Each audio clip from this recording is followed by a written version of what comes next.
Assalamualaikum warahmatullahi wabarakatuh.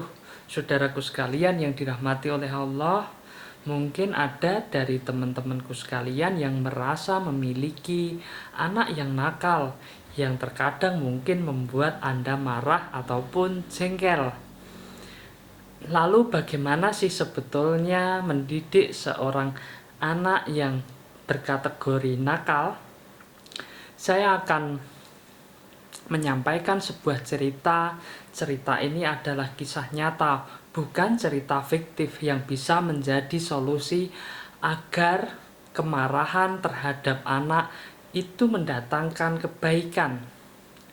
Suatu ketika di negara Timur Tengah ada seorang anak yang nakal. Anak ini suatu ketika bermain pasir di luar rumah ketika ibunya sedang menyiapkan jamuan masakan untuk tamu suaminya.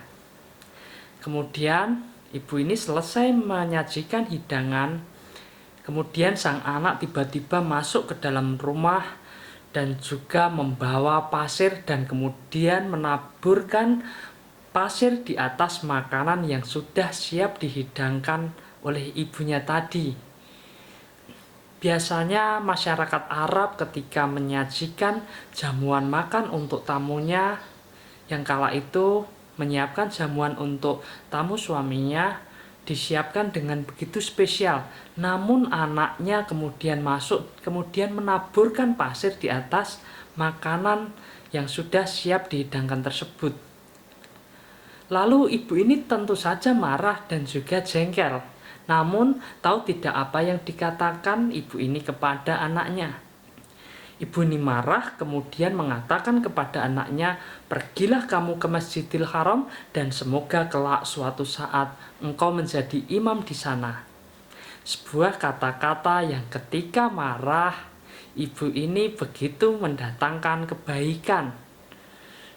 Terbukti di kemudian hari apa yang terjadi, anak tadi betul-betul menjadi imam di Masjidil Haram. Siapakah anak itu? Anak itu adalah Syekh Abdurrahman As-Sudais. Beliau tidak cuma menjadi imam di Masjidil Haram, namun juga menjadi ketua pengurus bagi Masjidil Haram dan juga Masjid Nabawi. Begitu dimuliakannya beliau.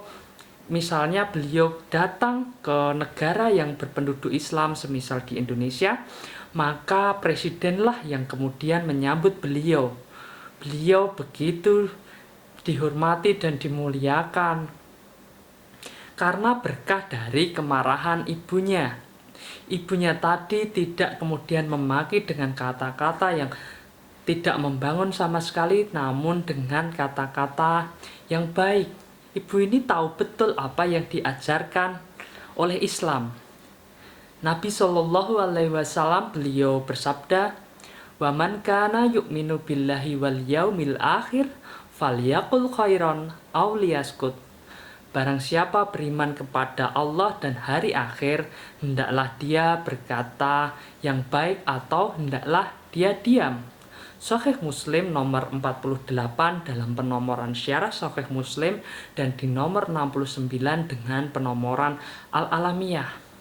Kita bisa melihat bahwa kata-kata baik adalah kata-kata yang berpengaruh baik terhadap anak-anak kita.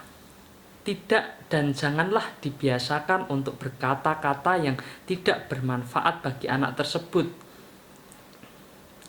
Lalu sebelum saya menutup perkataan saya ini, setelah mendengar cerita saya tadi, saya ingin menanyakan satu pertanyaan kepada saudaraku sekalian dan silahkan dijawab. Apa yang akan Anda lakukan, apa yang akan Anda katakan kepada anak Anda ketika dia menaburkan tanah di atas masakan yang telah siap Anda hidangkan? Wassalamualaikum warahmatullahi wabarakatuh.